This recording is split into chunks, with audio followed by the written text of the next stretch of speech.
In the political arena, the council chambers of Northern Ireland, the battle between Sinn Fein and its opponents is intense. This is a vital theatre of the long war. Sinn Fein now has one Westminster MP, Gerry Adams, and 59 councillors throughout Northern Ireland's town halls.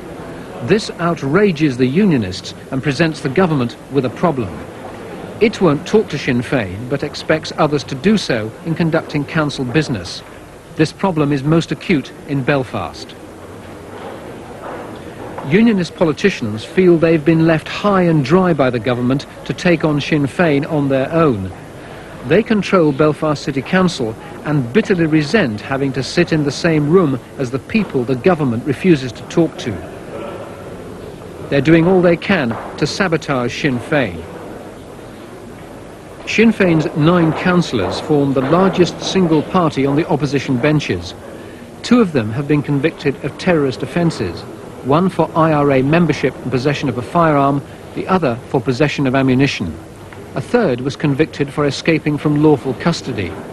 He was Alex Maskey, currently top of the Unionist hate list. Councillor Maskey was gunned down by loyalists last May and narrowly survived. On the day of the meeting of the Gas Committee last December, feelings against Maskey were running even higher on the Unionist side, because he'd just been banned from entering England, Scotland and Wales. But there was nothing stopping him from entering Belfast City Hall. Unionists planned to sabotage the meeting to show their contempt for Maskey and Sinn Fein. They considered holding it in another room without telling the opposition. But a Sinn Fein councillor moved in first to thwart them. In the end, Sinn Fein entered the committee room, the Unionists did not. They boycotted the meeting. It was abandoned because there wasn't a quorum. For the parties involved, these manoeuvres are not a charade. They're deadly serious.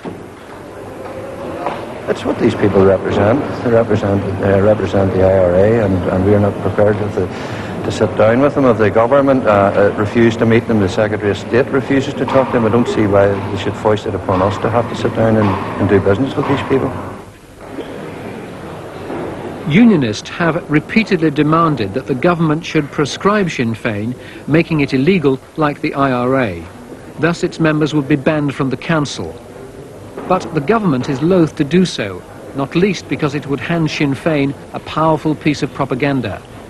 Instead, it's suggesting that all councillors swear an oath that they do not support violence. But it looks as if Sinn Fein will sign it. Are all Sinn Fein councillors in Northern Ireland members of the IRA now? I cannot speak for all Sinn Fein councillors. As far as I'm concerned, Sinn Fein councillors are members of Sinn Fein, and their support for the Irish Republican Army is on record, and as far as I'm concerned, that suffices. Are you a member of the IRA? No, I'm not a member of the IRA. If you were asked to join the IRA as a Sinn Fein councillor, would you join? Well, as far as I'm concerned, that's a hypothetical question. I am a Republican activist. I will continue on the type of work that I'm involved in, and hopefully we will reach a successful conclusion. They have served time as IRA activists. They have done prison sentences as IRA activists. We even have Sinn Féin councillors in some council chambers in Northern Ireland who have served time for blowing up the council chambers in which they're now sitting.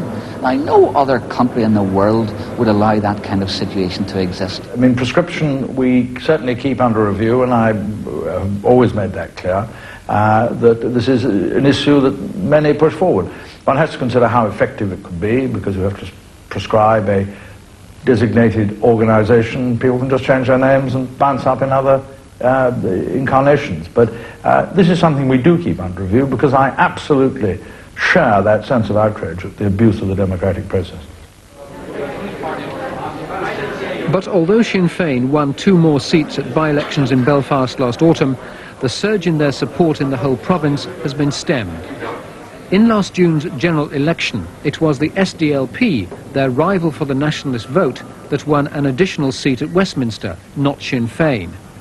The dent in their support and the rise in the fortunes of the SDLP are largely due to the Anglo-Irish Agreement.